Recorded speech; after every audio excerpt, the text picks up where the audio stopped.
तो आ गए। जादूगर चंडीगढ़ में दिला। अबे पहले खुद तो ले ले, खुद तो रेडी पे सोता है। तो चलिए शुरू करते हैं आज का हमारा जो चैप्टर है। देखिए हम पुरातात्विक साक्ष्य पढ़ रहे थे और पुरातात्विक साक्ष्य में मैं आपको बता देता हूं कि हमने जो सिक्के हैं वो सिक्के हम कवर कर चुके थे। आज हम पढ़ेंगे अभिलेख। ठीक है, अभिलेख से हमें क्या जानकारी प्राप्त होती है ये सारी चीजें हम देखेंगे। देखिए आप यहाँ देख सकते हैं, ये आपको अभिलेख दिखाई दे रहे होंगे, ये अशोक के अभिलेख है। ठीक है, और अब देखिए अभिलेख होते क्या हैं। जैसा कि नाम से पता लग रहा है, अभि प्लस लेख यानी कि एक प्रकार के लेख। अब इनको पढ़ लेते हैं। देखिए क्या लिखा हुआ है कि पत्थर अथवा धातु जैसी अपेक्षाकृत कठोर सतह पर लिखे गए पाठन सामग्री को अभिलेख कहा जाता है। प्राचीन काल से इसका उपयोग हो रहा है, जो कि आधुनिक युग में जारी है। शासक इसके द्वारा अपने आदेशों को इस तरह से उत्कीर्ण करवाते थे ताकि लोग उन्हें देख सके एवं पढ़ सके और पालन कर सके।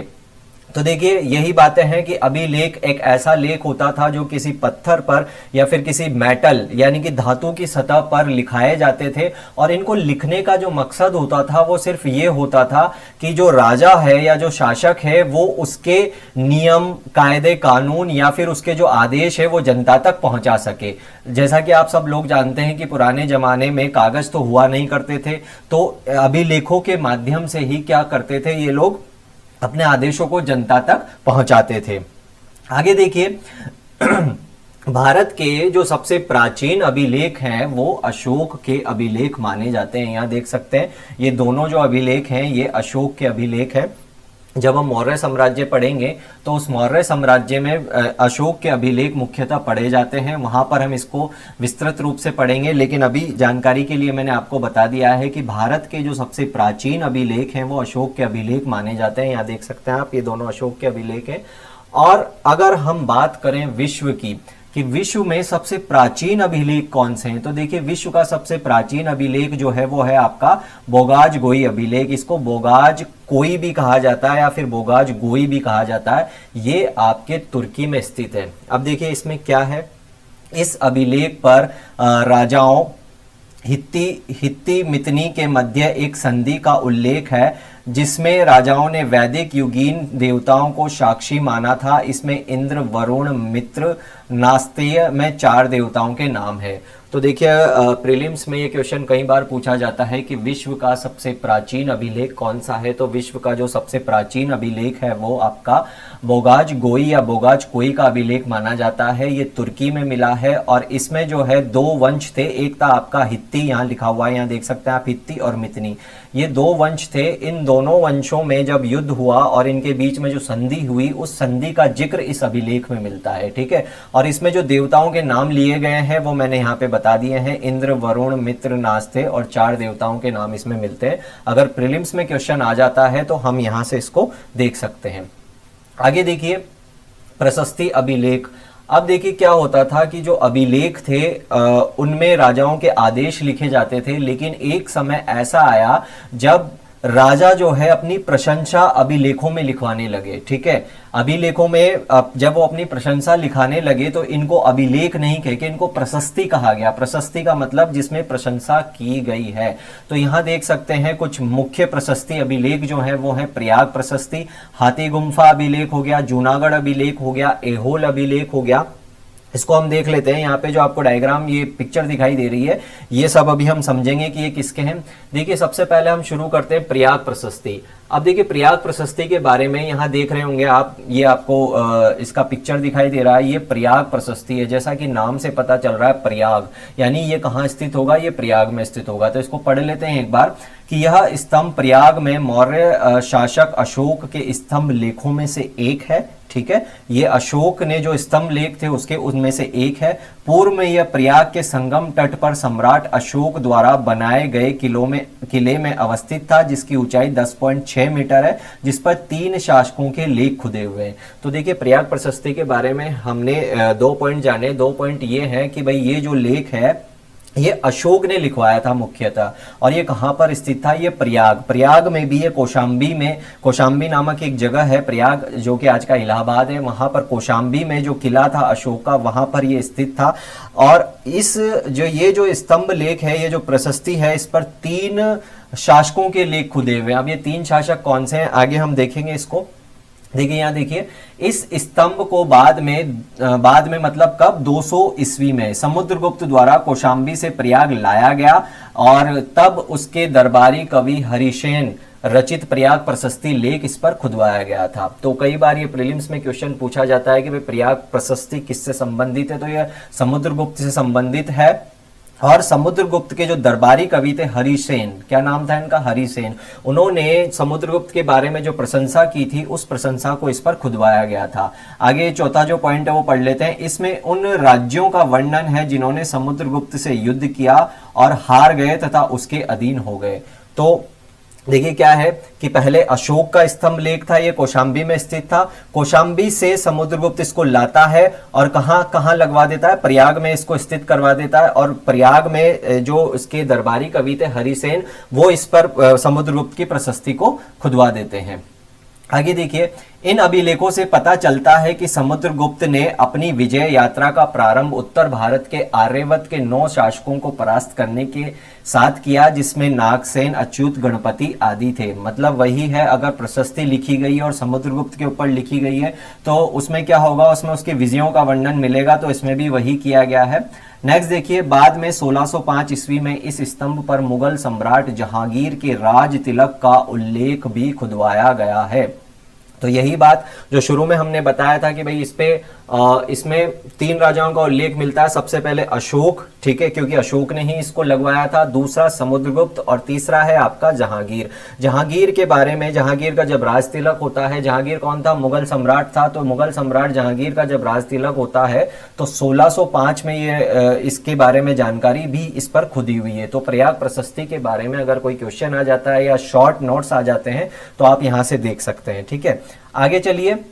हाथी गुम्फा अभिलेख, देखिए क्या है ये हाथी गुम्फा अभिलेख, कि उड़ीसा के भुवनेश्वर नामक स्थान से 3 मील दूर उदयगिरी नाम की पहाड़ी है, जिसकी एक गुफा में एक शिलालेख उपलब्ध हुआ है, जो हाथी गुम्फा शिलालेख के नाम से प्रसिद्ध है। इसे कलिंग राज खारवेल ने उत्कीर्ण करवाया था।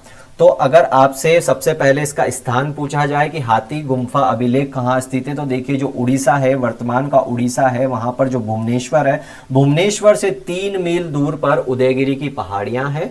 इसी पहाड़ी में गुफा मिली है जिसको हाथी गुम्फा कहा जाता है, और इसी में एक अभिलेख मिला है। ये जो अभिलेख है ये कलिंग, देखिए प्राचीन समय में जो उड़ीसा का नाम था, उड़ीसा वो कलिंग था। ठीक है, ये पूरा उड़ीसा नहीं था वर्तमान का, इसका कुछ पार्ट था, वो क्या था, आपके कलिंग कहलाता था। तो ये कलिंग राजा, जो कलिंग राजा थे खारवेल, उनके बारे में जानकारी प्रदान करता है हाथी गुम्फा अभिलेख। आगे देखते हैं। देखिए यह लेख प्राकृत भाषा में है। सबसे पहली बात कि भाई ये जो लेख है ये प्राकृत भाषा में है। ठीक है, इसके अनुसार कलिंग के स्वतंत्र राज्य के राजा प्राचीन एल वंश के चेती या चेदी क्षत्रिय थे। चेदी वंश में महामेधवाहन नाम का प्रतापी राजा हुआ, जिसने मौर्यों की निर्बलता से लाभ उठाकर कलिंग में अपना स्वतंत्र शासन स्थापित किया। अब देखिए क्या है, जब हम आगे पढ़ेंगे मौर्य साम्राज्य, तो जैसा कि मैंने सिलेबस बताते वक्त आपको बताया था कि जब कोई पूरा का पूरा साम्राज्य फैला हुआ होता है और जब उसमें जो शासक हैं वो उसको संभाल नहीं पाते हैं, कुछ कमजोर शासक वहां पर आ जाते हैं, तो जो आपका राज्य है वो छोटे छोटे राज्यों में, जो आपका साम्राज्य है वो छोटे छोटे राज्यों में टूटना शुरू हो जाता है। मौर्य साम्राज्य में भी अंत में यही हुआ। जब निर्बल शासक उस पर गद्दी पर बैठे तो वो पूरे के पूरे अखिल भारतीय साम्राज्य को नहीं संभाल पाए, और जब वो नहीं संभाल पाए तो मौर्य साम्राज्य छोटे छोटे राज्यों में बंटना शुरू हो चुका था। ऐसे में जो कलिंग प्रदेश था, आप जब अशोक पढ़ेंगे तो वहां देखेंगे कि अशोक ने कलिंग को जीता था। तो क्या हुआ कि जब जो कलिंग प्रदेश था वो कलिंग प्रदेश स्वतंत्र हो जाता है, और उस स्वतंत्र हुए कलिंग प्रदेश में महावेदवाहन नाम का एक प्रतापी राजा था। ये हमें हाथी गुम्फा अभिलेख से जानकारी मिलती है। ठीक है, और इसी ने क्या किया, मौर्यों से स्वतंत्र होकर अपना एक स्वतंत्र शासन स्थापित कर लिया था। आगे देखिए, महामेदवाहन की तीसरी पीढ़ी में खारवेल हुआ, जिसका वृत्तांत हाथी गुफा शिलालेख में विशद रूप में उल्लेखित है। खारवेल जैन धर्म का अनुयायी था। तो ये प्रीलिम्स के हिसाब से फैक्ट आप देख सकते हैं कि भाई जो खारवेल था वो जैन धर्म का अनुयायी था, और उसका जो अभिलेख मिला है वो हाथी गुम्फा अभिलेख है। ये उड़ीसा के कहां पर स्थित है? उड़ीसा के उदयगिरी पहाड़ियों में स्थित है। ठीक है, आगे देखिए, इसमें हाथी गुम्फा अभिलेख से खारवेल की विजयों का वर्णन प्राप्त होता है। जैसा कि मैंने बताया कि प्रशस्ति अभिलेख है, तो इसमें प्रशंसा की गई है, किसकी की गई है? विशेषतः खारवेल की। आगे देखिए जूनागढ़ अभिलेख, जो तीसरा हमने देखा था जूनागढ़ अभिलेख। देखिए जूनागढ़ भारत के गुजरात राज्य के जूनागढ़ जिले में स्थित एक नगर है। जूनागढ़ शहर गिरनार पहाड़ियों के निचले हिस्से पर स्थित है। यहाँ पर अशोक के अभिलेख के साथ साथ कई बौद्ध गुफाओं के साक्ष्य भी प्राप्त हुए हैं। देखिए जूनागढ़, जैसा कि आप सबको पता है कि जूनागढ़ जो है वो गुजरात राज्य में स्थित है, और यहाँ पर गिरनार पहाड़ियां हैं। उन गिरनार पहाड़ियों की तलहटी में ये जो जूनागढ़ शहर है वो स्थित है। अब ये जो जूनागढ़ है ये ऐतिहासिक दृष्टि से बहुत महत्वपूर्ण है, क्योंकि यहाँ पर न केवल अशोक के शिलालेख मिले हैं बल्कि कई बौद्ध गुफाएं भी मिली है। यहाँ डायग्राम में आप देख सकते हैं ये अशोक का अभिलेख है, और ये जो सेकंड देख रहे हैं ये आपकी बौद्ध गुफा है। आगे देखिए जूनागढ़ में हमें विशेषता जो पढ़ना होता है वो पढ़ना होता है रुद्रदामन का जूनागढ़ अभिलेख। अब ये रुद्रदामन कौन था? देखिए मौर्य साम्राज्य में क्या था कि जो पूरा साम्राज्य था वो प्रांतों में बटा हुआ था। जैसे आज का पूरा भारत कई राज्यों में बटा हुआ है, वैसे ही मौर्य साम्राज्य प्रांतों में बटा हुआ था। तो प्रांत को कौन संभालते थे? प्रांतपति संभालते थे। तो ये जो रुद्रदामन था ये जूनागढ़ प्रांत का प्रांतपति था। तो इसी का ये अभिलेख है, और इस अभिलेख से हमें क्या जानकारी प्राप्त होती है इसके बारे में हम पढ़ लेते हैं। देखिए रुद्रदामन का जूनागढ़ गिरनार अभिलेख संस्कृत का पहला अभिलेख है। बहुत इंपॉर्टेंट चीज है, इसको ध्यान रखिएगा। इसकी तिथि 750 ईस्वी है। सुदर्शन झील का सर्वप्रथम उल्लेख इसी अभिलेख में मिलता है। इस अभिलेख में कहा गया है कि रुद्रदामन ने जनता पर बिना कोई अतिरिक्त कर लगाए ही अपनी व्यक्तिगत कोष से धन देकर अपने राज्यपाल सुविशाख के निर्देश में सुदर्शन बांध की मरम्मत करवाई तथा उससे 3 गुना मजबूत बनवाया। तो सुदर्शन झील का जिक्र कई बार ये प्रीलिम्स में पूछा गया है कि सुदर्शन झील का पुनर्निर्माण किसने करवाया था? तो सुदर्शन झील का जो पुनर्निर्माण करवाया था वो करवाया था आपके रुद्रदामन ने। और रुद्रदामन कौन था? ये प्रांतपति था मौर्य साम्राज्य के अंतर्गत। अब इसमें देख लीजिए, इस बांध का निर्माण चंद्रगुप्त मौर्य के शासन काल में उसके सौराष्ट्र प्रांत के राज्यपाल पुष्यगुप्त वैश्य ने कराया था, तथा मौर्य शासक अशोक के समय में उसके राज्यपाल तुसराफ ने नहरें निकलवाई थी। मतलब देखिए, इसने तो पुनर्निर्माण करवाया था, किसने? रुद्रदामन ने। लेकिन इसका निर्माण किसने कराया था? इसका निर्माण कराया था पुष्यगुप्त वैश्य ने, जो कि राज्यपाल था सौराष्ट्र प्रांत का। तो ये सब कुछ आपके जूनागढ़ अभिलेख के बारे में है। आगे जो फोर्थ है वो है हमारा ऐहोल अभिलेख। अब देखिए ऐहोल अभिलेख क्या है कि कर्नाटक राज्य के बीजापुर जिले में एक प्राचीन मंदिर समूह के लिए प्रसिद्ध स्थल है। यहां से बादामी के चालुक्य शासक पुलकेशिन द्वितीय का लेख मिलता है, जो कि प्रशस्ति के रूप में इसकी स्थिति 634 ईस्वी है। अब देखिए क्या है कि ऐहोल एक जगह है जो कि कर्नाटक राज्य में है, और कर्नाटक राज्य में भी बीजापुर जिले में है। ये जो ऐहोल जगह है, ये ऐहोल जगह प्राचीन मंदिरों के समूह के लिए विख्यात है। ठीक है, यहां पर क्या है कि एक अभिलेख मिला है। ये अभिलेख पुलकेशिन द्वितीय का अभिलेख है। अब ये पुलकेशिन द्वितीय कौन था? जब हम आगे पूरा पढ़ेंगे टॉपिक्स वहां पे जानेंगे, लेकिन अभी हम अभिलेख के बारे में पढ़ रहे हैं थोड़ा थोड़ा, तो इस अभिलेख के बारे में हम जान लेते हैं कि भाई ये जो ऐहोल अभिलेख है ये पुलकेशिन द्वितीय से संबंधित है। अब देखिए यहाँ पे लिखा हुआ है बादामी के चालुक्य। अब ये बादामी क्या है? देखिए जो चालुक्य वंश थे, ये चालुक्य वंश भी 2 भागों में बटे हुए थे। तो उसी में एक बादामी और एक वातापी के चालुक्य थे। तो ये जो बादामी चालुक्य हैं, यही बादामी मतलब इनकी राजधानी थी ये। तो ये बादामी के चालुक्य हैं। जो वंश मतलब बादामी में चल रहा था चालुक्यों का, यानी चालुक्यों की जो शाखा बादामी पर राज कर रही थी वही बादामी के चालुक्य हैं। तो उसमें पुलकेशिन द्वितीय का लेख है ये ऐहोल अभिलेख। आगे देखिए, इसकी रचना जैन कवि रवि कीर्ति ने की थी। इसकी रचना कालिदास तथा भारवी की शैली पर की गई है। इसमें पुलकेशन द्वितीय की उपलब्धियों का वर्णन मिलता है। हर्ष पुलकेशन युद्ध का भी उल्लेख इस लेख में हुआ है। यह प्रशस्ति संस्कृत भाषा में लिखी गई है। तो देखिए यहाँ डायग्राम में भी आप देख सकते हैं कि मैंने बताया कि मंदिरों का समूह है प्राचीन, तो ये मंदिर आप यहाँ पे देख सकते हैं, ये और ये। इसके अलावा ये भी मंदिर है, और ये जो एहोल अभिलेख है पुलकेशन द्वितीय से संबंधित है, और इसकी जो रचना है वो जैन कवि रवि कीर्ति ने की थी। ये भी क्वेश्चन कई बार प्रीलिम्स में पूछा जाता है, तो यहाँ से आप इसको याद कर सकते हैं। आगे देखिए, अब देखिए जो यूपीएससी है, यूपीएससी में ये क्वेश्चन कैसे आता है और इसको हमें लिखना कैसे होता है। तो यहाँ देख सकते हैं कि इतिहास लेखन में अभिलेखों का महत्व समझाइए। Explain the importance of addicts in history writing. तो इसको पढ़ लेते हैं एक बार। जो पहला पैराग्राफ है इसको हम इंट्रोडक्शन कहते हैं। इंट्रोडक्शन में हमने क्या लिखा है कि प्राचीन भारतीय इतिहास के निर्माण में अभिलेखों का महत्वपूर्ण स्थान है। यह अभिलेख स्तंभों, गुफाओं, शिलाओं, मूर्तियों, ताम्रपत्रों आदि पर अंकित है। जैसा कि मैंने बताया था कि जो अभिलेख होते हैं वो स्तंभ पर हो सकते हैं, गुफाओं पर हो सकते हैं, शिलाओं यानी पत्थरों पर हो सकते हैं, जो मूर्तियां हैं उन पर भी हो सकते हैं, और ताम्रपत्र। अब देखिए ताम्रपत्र क्या होता है कि प्राचीन काल में जब हमारे कागज नहीं चला करते थे, जो लेखन का काम होता था वो ताम्रपत्र यानी तांबे का एक पत्ते नुमा, पत्र नुमा, कागज नुमा एक होता था, उसको ताम्रपत्र कहा जाता था। उस पर क्या किया जाता था, उस पर छेनी, हथौड़े या फिर किसी नुकीली चीज से लेख लिखा जाता था, उसको ताम्रपत्र कहा जाता है। तो ये सारे लेख कहाँ लिखे जाते थे, यहाँ मैंने बता दिया है, स्तंभ, गुफा, शिला, ताम्रपत्रों आदि पर है। अशोक कालीन अभिलेख भारत में सबसे प्राचीन माने जाते हैं। ठीक है, इनके माध्यम से उस काल की राजनीतिक, सामाजिक, आर्थिक स्थिति के साथ साथ व्यक्तिगत व विदेश नीति पर भी प्रभाव पड़ता है। अशोक शिलालेखों से उसके शासन तथा उसके नैतिक सिद्धांतों की जानकारी मिलती है। अशोक के बाद अभिलेख प्रशस्ति के रूप में लिखे जाने लगे, जिसका जीवंत उदाहरण खारवेल का हाथी गुम्फा अभिलेख है, जो कि अभी हमने पढ़ा था कि खारवेल का हाथी गुम्फा अभिलेख क्या है, कहाँ स्थित है, ये सब मैंने बता दिया आपको। इसके अतिरिक्त रुद्रदामन का जूनागढ़ अभिलेख व समुद्रगुप्त की प्रयाग प्रशस्ति को लिया जा सकता है। तो देखिए ये जो पहला पैराग्राफ है, इस पहले पैराग्राफ में हमने पूरा इंट्रोडक्शन दिया है कि भाई सबसे पहले तो ये बता दिया कि अभिलेख कहाँ कहाँ लिखे जाते हैं। दूसरा पॉइंट हमने ये बताया कि जो सबसे प्राचीन भारत में अभिलेख माने जाते हैं वो अशोक के माने जाते हैं। तीसरा हमने बताया, इसी में हमने ये भी बताया कि अशोक के जो अभिलेख है वो राजनैतिक, सामाजिक और आर्थिक स्थिति के ऊपर प्रकाश डालते हैं। तीसरा हमने इसमें यह बताया कि भाई अशोक के बाद के जो अभिलेख थे वो प्रशस्ति के रूप में यानी प्रशंसा के रूप में लिखे जाने लगे, और इसमें फिर हमने उदाहरण दिए, खारवेल का अभिलेख हो गया, हाथी गुम्फा अभिलेख, और उसके बाद रुद्रदामन का जूनागढ़ अभिलेख हो गया, समुद्रगुप्त की प्रयाग प्रशस्ति हो गया, ये भी हमने बताया।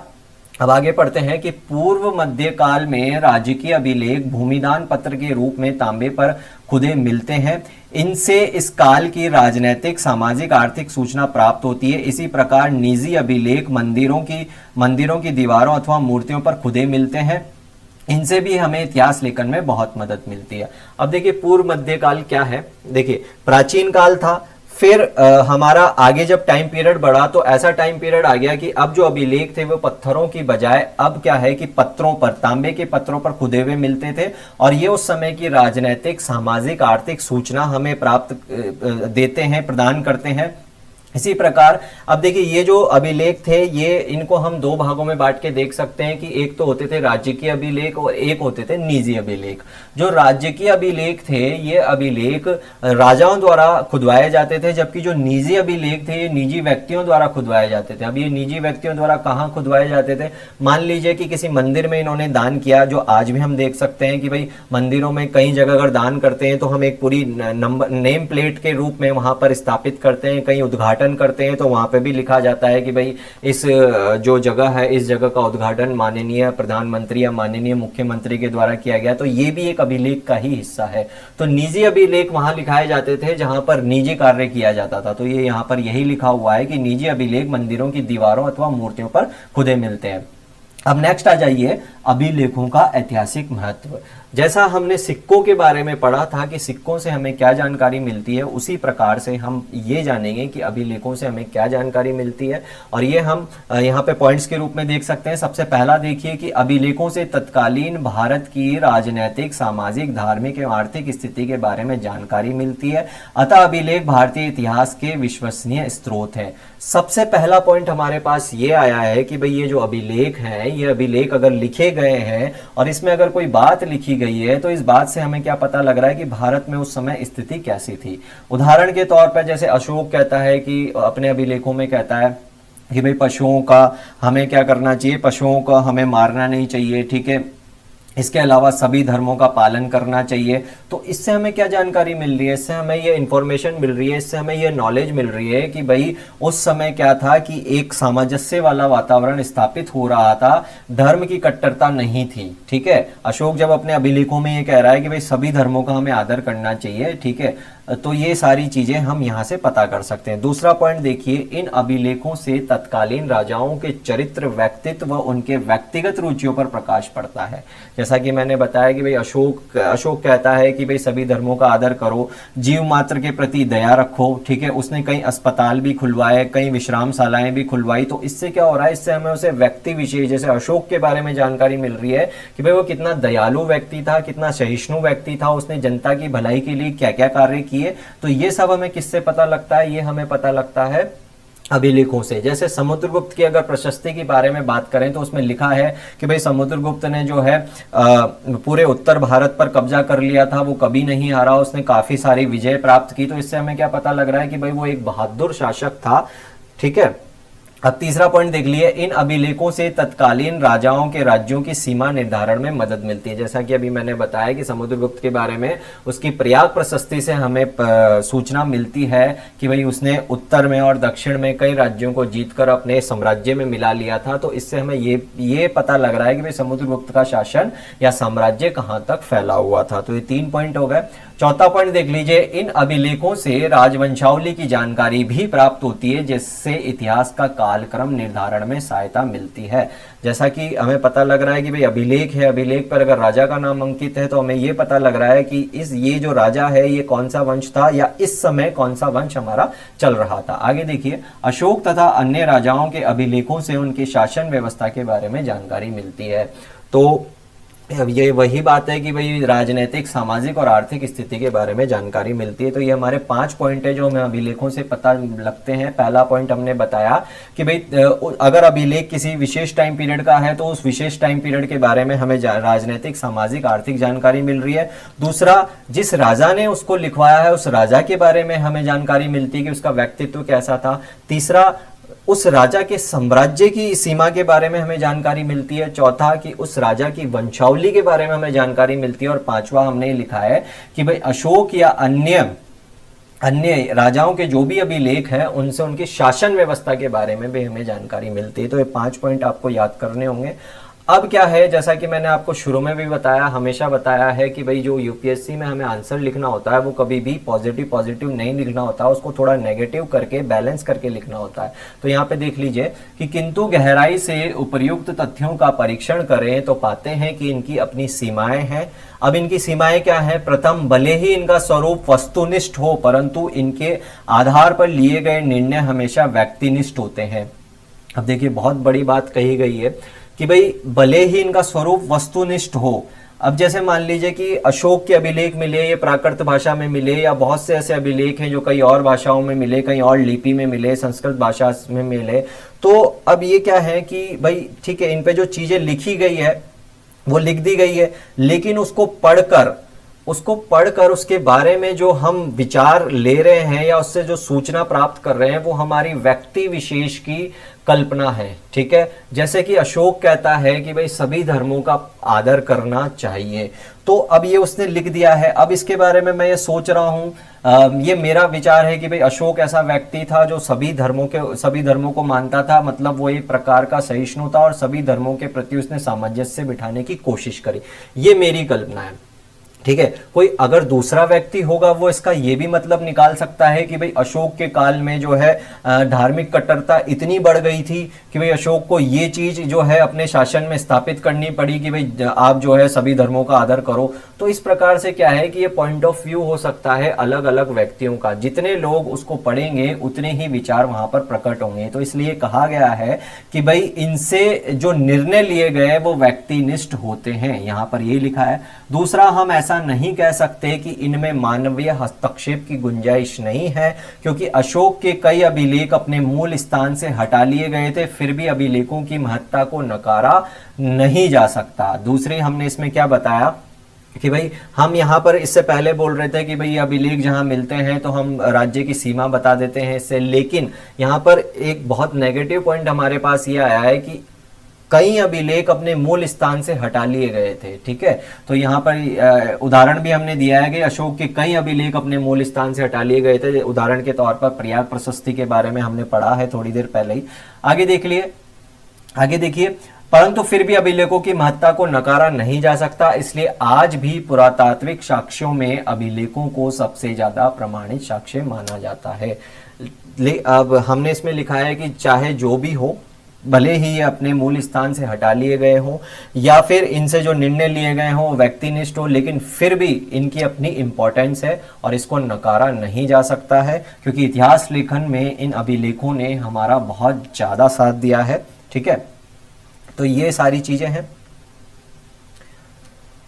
अब आगे देखिए, ये क्वेश्चन आपका आया हुआ है यूपीएससी 2007 में। क्या है ये क्वेश्चन? शिलालेखों और सिक्कों की सहायता के बिना पूर्वकालीन भारतीय इतिहास का पुनर्निर्माण मुश्किल से ही संभव है, चर्चा कीजिए। तो ये आंसर आप मुझे लिख के बताएंगे, और मेरा जो फ्री टेलीग्राम चैनल है टारगेट हिस्ट्री 19, वहां पर आप जुड़ सकते हैं और वहां इसका आंसर लिख के मुझे बता सकते हैं। ठीक है, तो आज के लिए बस इतना ही। आई होप आपको सब कुछ समझ में आया होगा, और नहीं भी आया होगा तो आप मेरा क्या ही कर लोगे यार।